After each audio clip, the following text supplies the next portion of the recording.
You just might not be able to do it. There's a lot of legacy, there's processes, there's culture, there's things that are just in place that you may not be able to overcome. It's got to be chips with a burger, not a bicycle with a burger. If Netflix started opening a cinema chain, my prediction would be they wouldn't do a good job of that. The more deviation and the more you go outside of your competencies, you could maybe argue you're looking into more parts of the market. He was talking about how Apple are the innovators, right? They drive things forward. That's what they're good at. They're designed to do that. Their culture is to do that. Their process is to do that. Every decision they've made is to be able to be good at that. Samsung, on the other hand, are a really good fast follower. A brewery can't be a pub, and a pub can't be a brewery.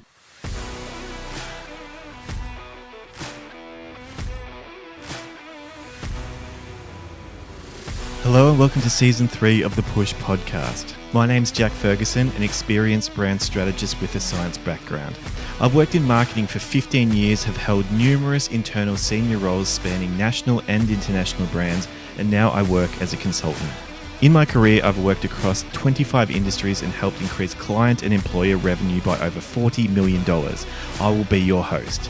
This season of the podcast is essential listening for marketers looking to better sell their strategies to stakeholders. I'll host senior marketers who will share stories, analogies, and mental models that help explain complex concepts to non-marketers, get client buy-in, and keep internal teams engaged. Whether you're in-house, agency side, or a consultant, I aim to equip senior marketers like you with tools to speak up, lead with confidence, and persuade others of your strategy's effectiveness. Thanks for being here, and don't forget to subscribe on whatever platform you're listening on. Hello and welcome to Season 3, Episode 31 of the Push Podcast. Today, my co-host is Alex Urquhart. Alex is a product and go-to-market specialist who mainly works with B2B SaaS companies. You can find links to my online profile in the description of this episode as well as Alex's. Let's bring him in now. Alex Urquhart, hello. Good to be back, Jack. Another episode. Thanks, listeners, for tuning in. We are excited to talk to you again. And today we are going to talk about a topic around that I am really fascinated by. I'm fascinated by all things business and marketing. So what's new, you all say, but I don't know, not many people talk about this, and I do want to talk about it. And the concept I want to talk about today that I've talked Alex into, and he's come along kicking and screaming, but he's here, he's here with us, is core competence. And the concept of some companies are just not good at things and they're good at other things. And it's so fascinating. I think for us as marketers, you talk about sometimes that the business strategy, affects what we can do. We have to operate within that. Strategic decisions that the company makes, we are kind of stuck cleaning up the mess afterwards effectively if it's a poor decision. If it's a good decision, thank you. That helps. That helps us do our job. But one of the reasons I believe, and there's a really interesting Harvard business article, review article from about 1990. It's a long time ago. This concept's been around a while, and people, we just don't talk about it. So I want to talk about it. Is the idea that some companies just can't do some stuff and others can. And that might be when you hear your boss or your company, if it feels like a bit of a radical change in strategy, you might go, we can kind of see the market need there. I think there is a market need. You might feel this. But then the other question is, but can we do a good job of that? And if you're already an established company and you're making quite the pivot, you just might not be able to do it. There's a lot of legacy, there's processes, there's culture, there's things that are just in place that you may not be able to overcome. And I have seen this because one thing we advise on often is the strategy or the marketing strategy for businesses, and it's usually telling them not to do stuff, right? And I can think of an example, but I've got one in particular in my head where, 5 years ago I said, don't chase an accounting market, don't chase all this stuff. They were a business that could do back-end work for accountants, but they also did transactional finance work for C-suite. And maybe it doesn't sound that different, right? Oh, it's, just bookkeeping, right? Like it's just accounting, accounts payable, accounts receivable. Do it for either of them. Well, in practice, it's very different. And the processes that are needed, the knowledge that's needed, everything, the owner of the business or the director of the business, like what are they good at? Because it filters down from there. Yep. And for something that looked kind of similar, one went well and one didn't. And that, to me, I could see very much that was about core competence. You're not good at the second one, even though there's a need. You're not good at it. You've built something that was never built for that. It wasn't designed to do that well, but it was designed to do the other thing well. So I think it is a consideration when you do make strategic business decisions, or if you are advising on that, is not just is there a need, but would we actually be good at that? Yeah. And like I think Samsung and Apple are a good example as well. That I've heard Jeff Bezos talk about this. I quote him a bit, but he's quite smart. I know a lot of people don't like him, but some of the things he says are really interesting. And he talks about their core competence. I don't know if he uses that terminology, but he was talking about how Apple are the innovators, right? They drive things forward. That's what they're good at. They're designed to do that. Their culture is to do that. Their process is to do that. Every decision they've made is to be able to be good at that. Samsung, on the other hand, are a really good fast follower. That's what they're really good at. So let's say if Samsung tried to then innovate, my prediction is, and we'd have to define innovation and all that, but my prediction is it wouldn't go well. That's not what they're good at. They're good at following, and they're good at following very fast. Yep. So when someone's making a business decision, I think not only should it be about is there a need, but also would we be good at this, and are we set up to do this? We talked about the example we were reading about offline before we started talking to you beautiful listeners, was a brewery can't be a pub and a pub can't be a brewery. So it can be that close, it can be that they kind of look like the same thing, right? But no, they're different experiences. They take different skill sets. They take different processes. The people are there for very, different reasons, even though it might look on the surface, they're just drinking beer, right? Everyone's just, putting one back. It's all the same thing. Yeah. Yeah. But, the brewery, they're probably not putting back 20. At the pub, they might be. So It is a different, and it's like the whole, the product, the value, the person, and is aligning in that. And it's and I do agree with it. I think it's probably a matter of how much the competencies sway from that. So the example I used before was with Netflix, right? Streaming service, and they're into games now. I've never touched a game on there. Maybe I'm not the right demographic for it, but they have games on there, and I go, is it? Well, clearly they've been doing it for a while now, so that's part of their competency. And I look at it more of like a scale or a Venn diagram to go, how much is this in their competency? If they started opening bakeries, that's wildly different. That's just so totally opposite everything.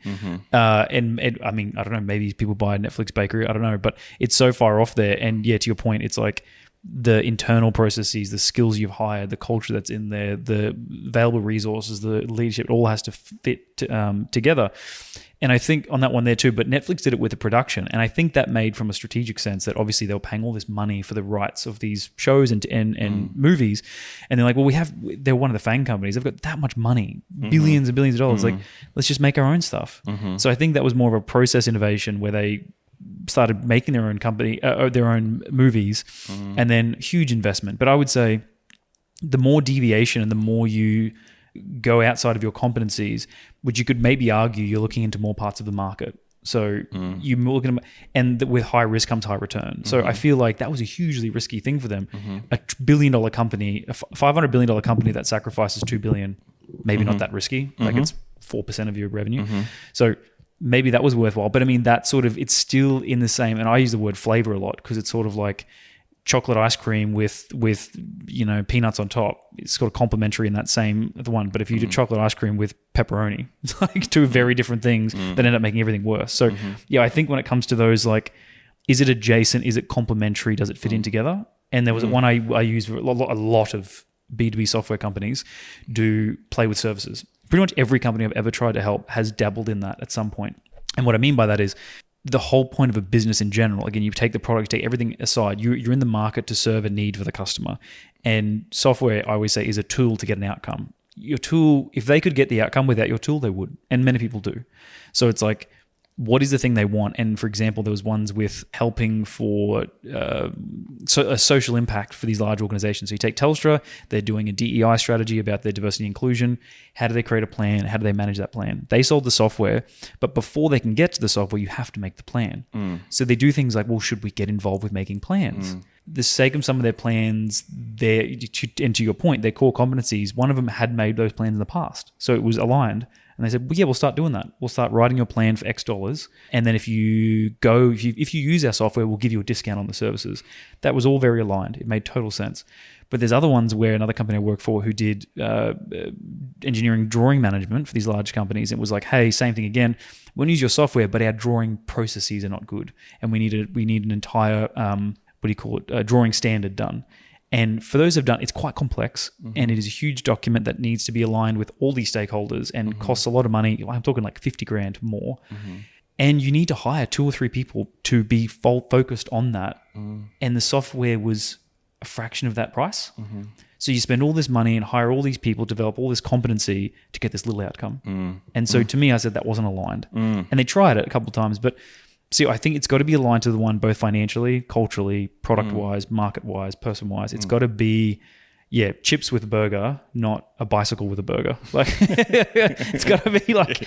Would you like a bicycle with that burger? Yeah. And that's someone too about like McDonald's there, like to create a fry machine there, 2 seconds. It's very easy. If you were to sell, I don't know, like you start selling spatulas, it's like, well, then you've got to have a whole nother part of the shop is now have to open up and all this extra work has to come into it. Yeah, and it's interesting though, like how we define a core competency of a business, because it's not like I don't necessarily mean it's one thing either. We could say core competencies, but also like I think at McDonald's, I'm like, but they're good at fast food. You know, they're not good at they're not that great at burgers, let's be honest, but they're good at quick burgers that are well known, that are convenient, and we know what you're going to get. Yep. So I like a few points on that I would make. Firstly, I'll start with the Netflix example of doing the production thing. My first thing is that that does seem like, to me, that's like, wow, that's a wildly different competence. That's a different business. Like it is a whole different business. You're producing movies as opposed to distributing them. So and I'm going to use an example first, and I'm going to come back to that, because I remember recently I was talking to a marketing agency who wanted my help, and somehow it got onto that they wanted me to do social media stuff. So I was like, well, why am I here? You do not want that from me, and I don't want to do that. But what was interesting about that is I hadn't done it before. And in my mind, I was asking a lot of questions about what the expectations from the clients would be and from the company themselves. And to me, they felt a little bit flippant about that, like just doing some things here and there. I'm like, in my mind, I'm like, no, this person's going to be held accountable for sales. I know how this ends. And also it felt like building a different arm to the business, because it was a branding agency who hadn't had any experience in 15 years in doing any performance marketing or they've never been held responsible for sales before, like direct. You know how it works. I didn't see that as a social media service. I saw that as branching out effectively into an entire new way of doing business. Like you're offering something that you are not competent in, frankly. So that then distracts you from your core competency. Yeah, and you're getting someone in to then do that, and it's like, no, I don't. I think that would need to come internally over time. I don't think you should outsource that. I think that was really risky. I didn't want to do that. And in the Netflix example, my first point that I thought of as you're talking about is there's like, has that experiment played out that their idea to do the production company was a good idea? Like, has that played out? I'm not sure. I'm actually not sure about that. It might have. I don't know the costs of that side of things. I don't actually know why they do it at all. Maybe... I don't know why they do it. So I can't comment on that. We did talk about offline before we came onto this, though, like if Netflix started opening a cinema chain. And my thoughts there too would be, my prediction would be they wouldn't do a good job of that, because that's selling a completely different experience then. You, I think, weren't in agreement with that necessarily. But that's where I see, you've got you've got a chain, like a cinema chain, that you're providing like this in-person experience for people, and cinema chains are they're effectively popcorn retailers with with a movie that you watch. They're not really movie theaters. They're all the margin comes from the popcorn. Yeah. So my prediction would be they wouldn't be able to do it well. I don't think but you've got a different view there. Yeah. Again, I think it's probably the same as the production, right? I think, and this is actually a very, very clear thing to say, I think you can sway, my opinion is you can sway from the core competency when you have enough momentum and you have established business. So I think Netflix, again, is insanely strong market fit, $1 trillion, one of the world leading companies. I think you can afford to sway and risk deviating from your competencies or looking around there. If you're a startup and you haven't sold 10 to 10 customers and you want to create this new product, don't. Like, focus on what you're doing, focus on your competency, be very clear of what you do. But I would say probably not for the reasons of competency. I would say that the market is probably not there. Like, I would say movie theaters are somewhat dying out as they are, and I think all the Hoyts and all the large companies now are really struggling. I don't know. I'm not from that market, but that's at least what I'm seeing on the surface. So I would say from a competency, and that first step is, should you do it? Or not could you do it, should you do it? Like, okay, let's just say for whatever reason, everyone's getting sick and tired of sitting watching Netflix at home. They want to branch out and they want experiences. Sure. And if I was from the Netflix side of things, I would say, well, what are we going to offer different that's going to make people come to our movie theaters? Because if they can watch the same movie at home, why would they go to the movie theater? And I would look at all these ones and say, what you should do. I think they could do it. I think they could in terms, if they can make an entire production arm, which to me is 10 times more riskier. I think they could do a movie theater. But yeah, my questions from the marketing go-to-market perspective would be, is there enough there? Is there a demand for it? What would you offer in that movie theater that you can't offer at home? It's like when you go to watch the football, right? Like back in the day before the TV was just one camera watching I'm talking more NRL, but people would go to the game because you had a few beers, you got to see some people, watch the game in person, the atmosphere, and that was it was the same product, but you got far better experience. You're selling an experience. Now you've got, these huge TVs at home now with high definition and 20 different camera angles. And now myself and a lot of people, maybe we're just getting older, but I'm like, I would way rather, I don't mind going to a game. It's kind of fun, especially if it's a big game. But I would way rather stay indoors and watch it on there. So I even feel like there's a big issue now that apparently has happened with that football there, is that so many people have now prefer to stay at home because it's a better experience, and there's really struggle with ticket sales, which again is where the margin's made. So there's all these negotiations and advertising things you have to do. But my point is that back to that Netflix thing is looking at, like, I would look at doing those core competencies, but never forgetting the fundamentals of go-to-market of why are we doing this. Like, and I think the production one warranted deviating from their competencies more because there was a need in the market, because they were losing so much of their margins and paying the royalties to these big production companies and going like, we could literally save and make a substantial amount more money if we deviated from our core competencies. But then again, the core competencies, I see it's still going back to the point. It's the same customer, same experience, same value. I was just thinking as you're talking about the cinema there too, like you would be restricted and you'd have to play Netflix movies. Yeah. So you'd be right back where you started. Yeah. So that's why would you go on and play other movies from other people? And strategically speaking, wouldn't make sense. Yeah. But then, like, it wouldn't make sense to open the chain either, because people would probably need more variety than that from a cinema. Yeah. True. Yeah. And like, you can stay at home, watch the same thing as well. And I think also with it, when it comes to the movie theater one, is that if you say this, you play the same movies, but I think if you were to do it, you'd lean heavily into the experience. So I would go like, what was back in the day when they used to do the new premieres? Like, I'd have one in Hollywood, for example, or LA or New York. And if I was them, I would consider a Netflix cinema, but I would use it purely for premieres. Because that's cool. You're selling an experience. And I would go like, Man's Chinese Theatre in Hollywood. Remember the old, which I don't even know how it came about, but that Chinese theatre in the middle of Hollywood. And it was like the movie theatre that every major Hollywood blockbuster got premiered at. And it stopped becoming a movie theatre and it became a production, which then changed the product, I guess. So yeah, I would come back to the core competencies, but what's it going to do for the business? Yeah, I mean, when you use that example though, my mind goes to, if you had a theatre for a premiere, that's not really your business still.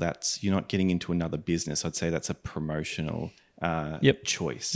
And yes, I'm sure that they can manage one theatre and do premieres and put on effectively good events. You know, like I can see that. That's different to me than It's a marketing play more than it is a product. Yeah, it's not changing what business you're in my mind, which is interesting. But yeah, it's good. I've had all sorts of thoughts as we're talking through this. I still probably go back to the fact: are we confident that the production decision by Netflix is a good one? Because we can certainly say that Netflix got to where they did because they were a streaming service. No one can really argue with that. That's how they got there. That worked. Then they're there. And as you said, they theoretically can blow a lot of money. And, you know, like all big companies can just blow a lot of money and it doesn't really matter. Are we saying that was a good decision? Like, have we ended there where we're like, yep, good decision? Has that played out yet? Would be one thing that I would think about. I'll let you answer that in a minute because I want to talk to you, one of the other points you made as well, around how one of the companies you worked with got into earlier in the planning process. In my mind, when I heard that, I'm like, straight away went to, it's probably the founder doing that, I'm guessing. They actually did those, they had the domain expertise and did those plans.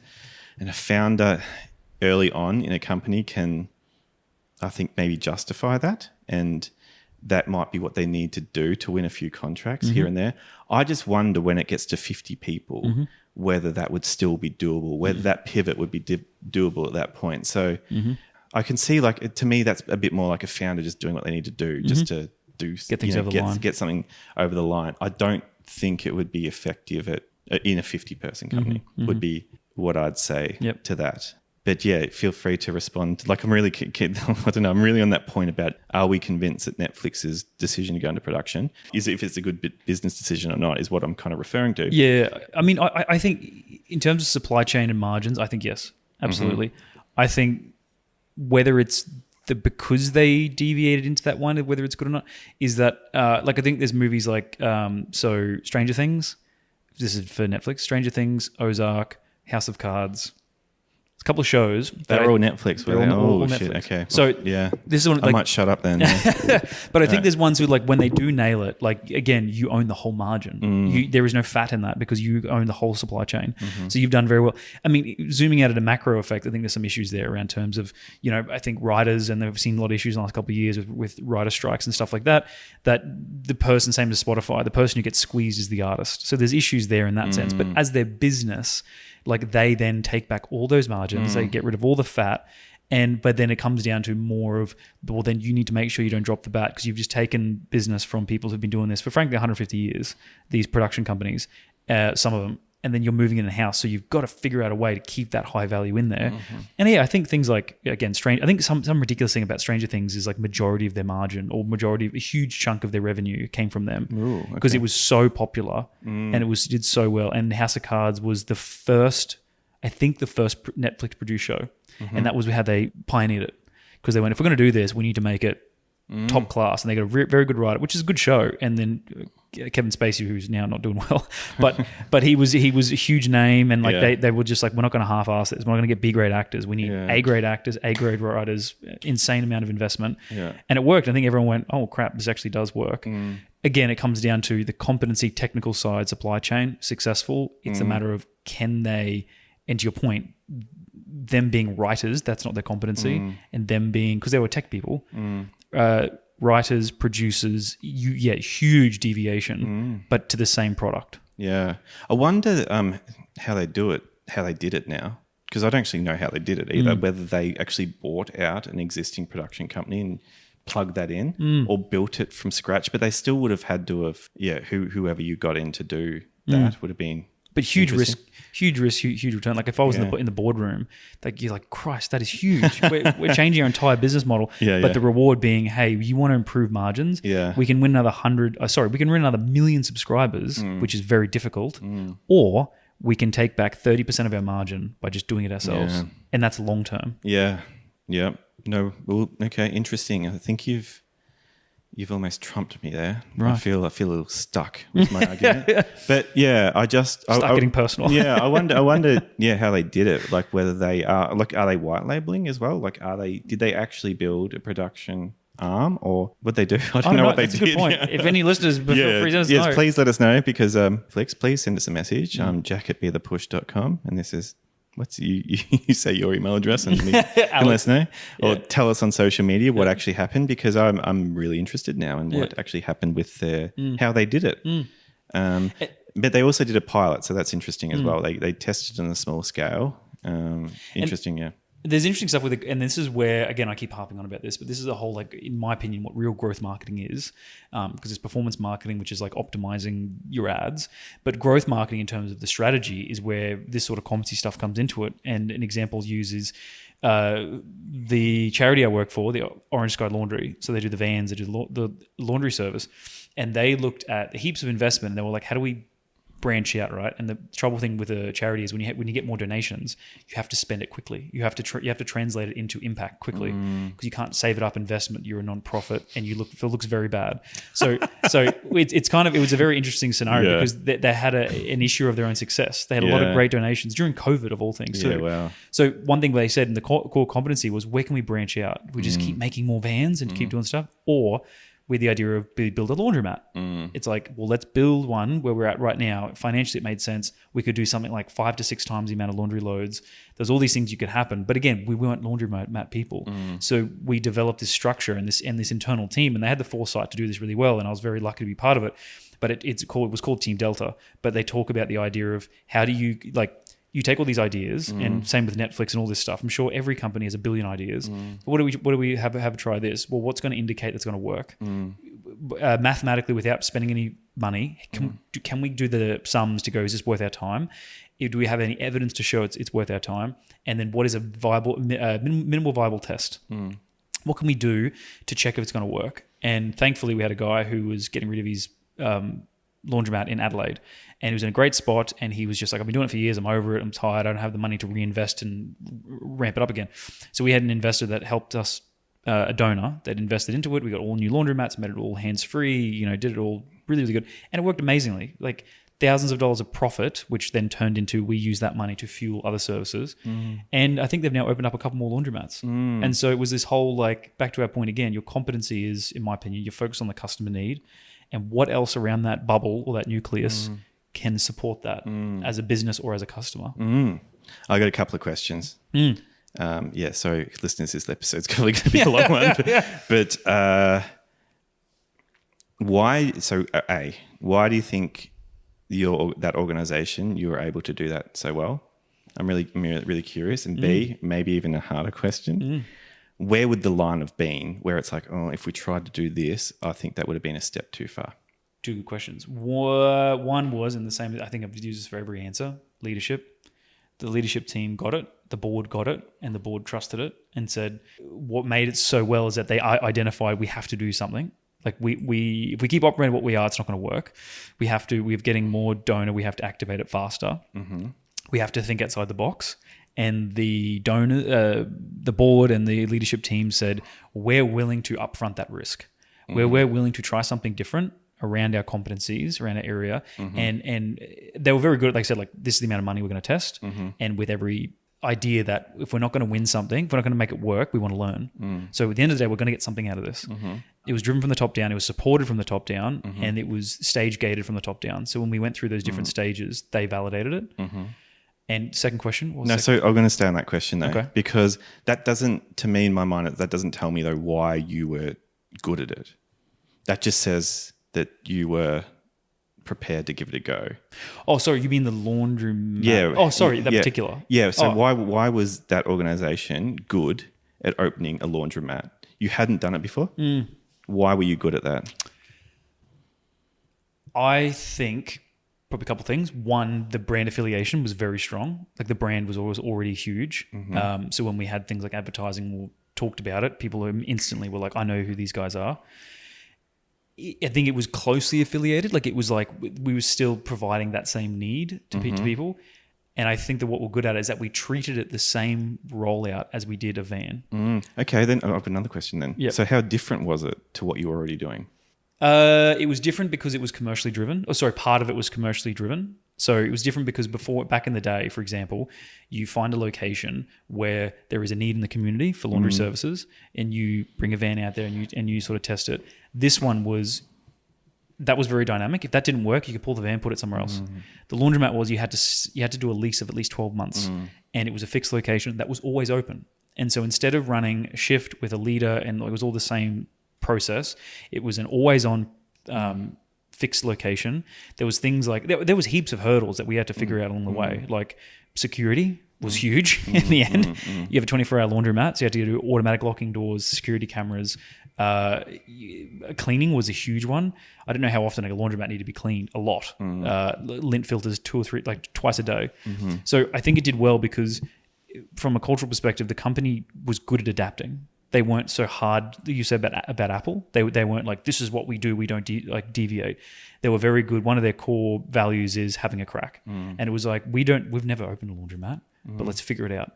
So that was good from a cultural perspective. And I think the idea that and still to this day, the best marketing team I've ever worked with is at that company because they all are so aligned. They're just so good at what they do that when it was like, here's the objective, here's what we want to do, the whole team got behind it. And it was like, PR was running. We had a politician that came down. Like it just worked.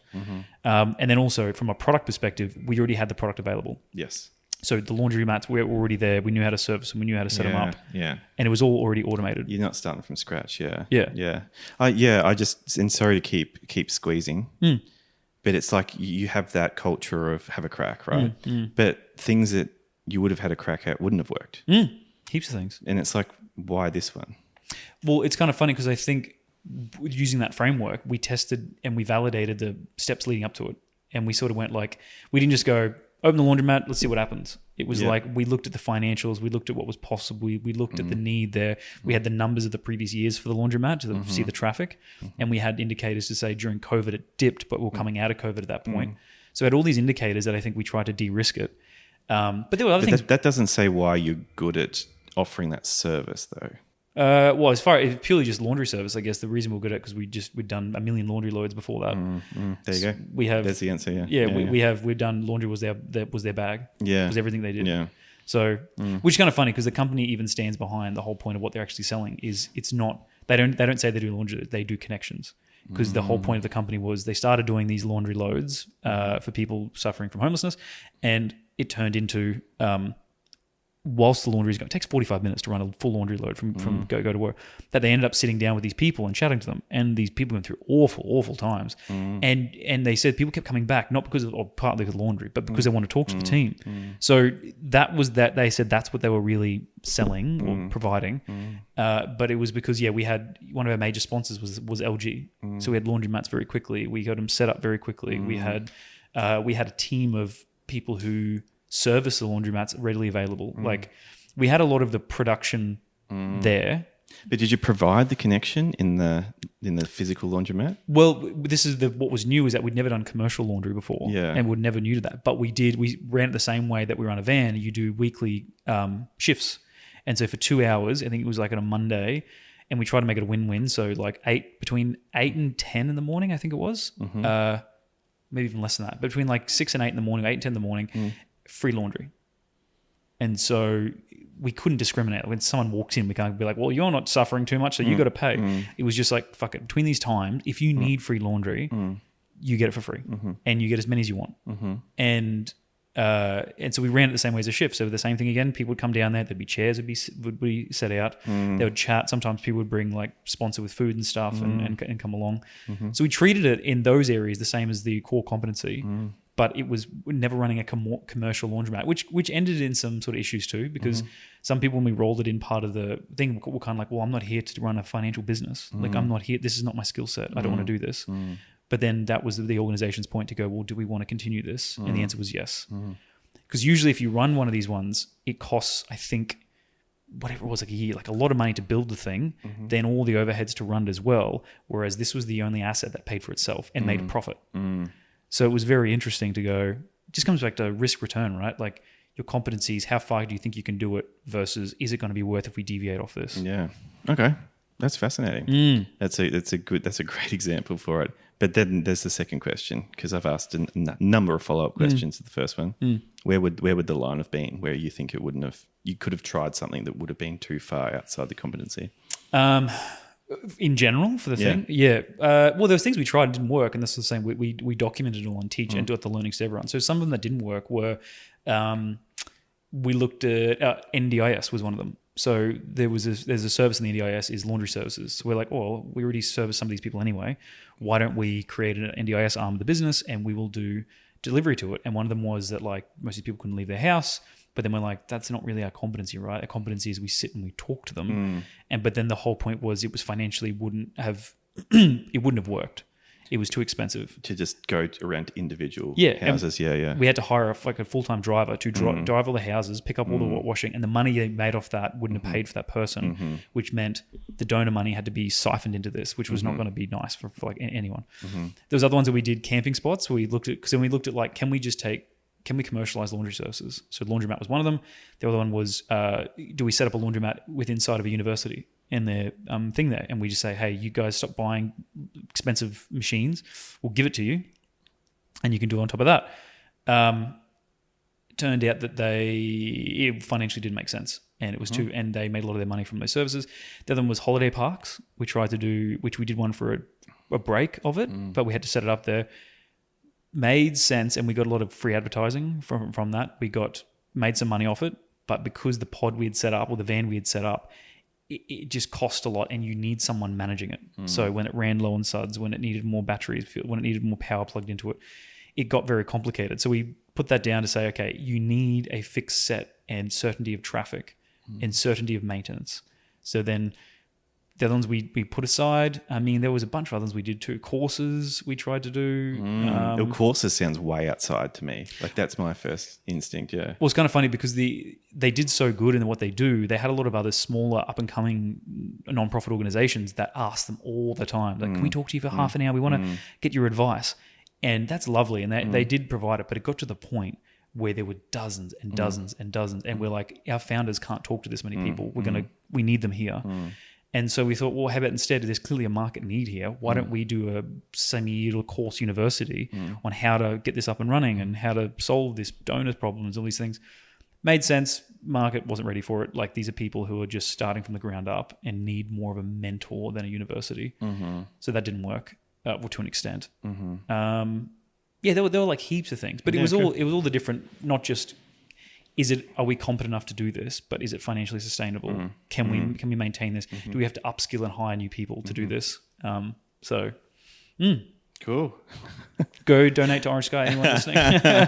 Yeah, well, that's we covered a lot in that episode. So as a long one, I do appreciate that being a long one. I love the idea of core competence, where it starts and ends for a company, and what they can do and what they can't. And like some people in your life, like they can just do some things and they're good at it and they're just terrible at other things. I think it's a similar concept. It's just, I would really struggle in a marketing agency myself. Really struggle. Okay. I don't think I'd do a good job at all of that. I do not think I'm built for it. Why do you think that is?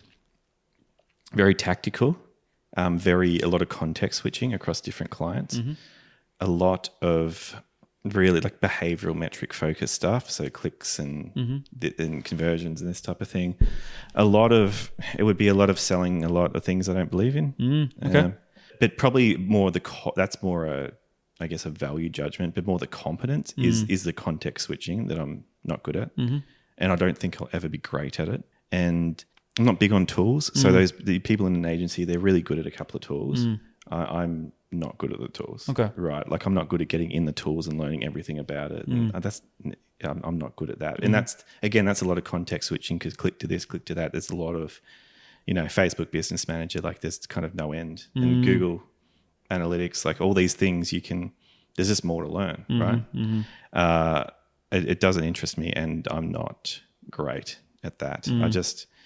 I don't know if that explains why I'd be bad at it, but certainly the context switching is what comes to mind. Your passion's also not in it. Like I think you got to want to do as well. And I agree. Like if I had to do Facebook ads for the sake of someone asking me to do Facebook ads, I'd struggle with that because I'd want to know why and what are we doing and how are we doing it. Yeah.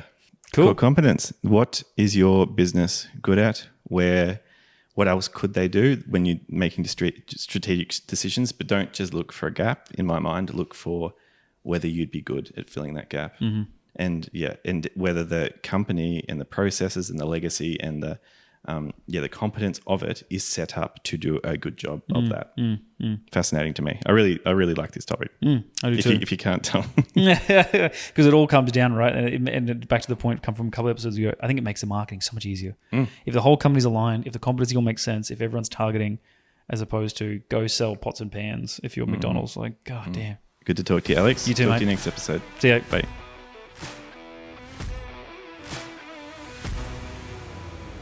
Thanks for listening to this episode of the Push Podcast. Please remember to subscribe, and if you are enjoying the episodes, please leave a review of the podcast on your platform of choice. It really helps to build the podcast credibility and to help others find this type of information.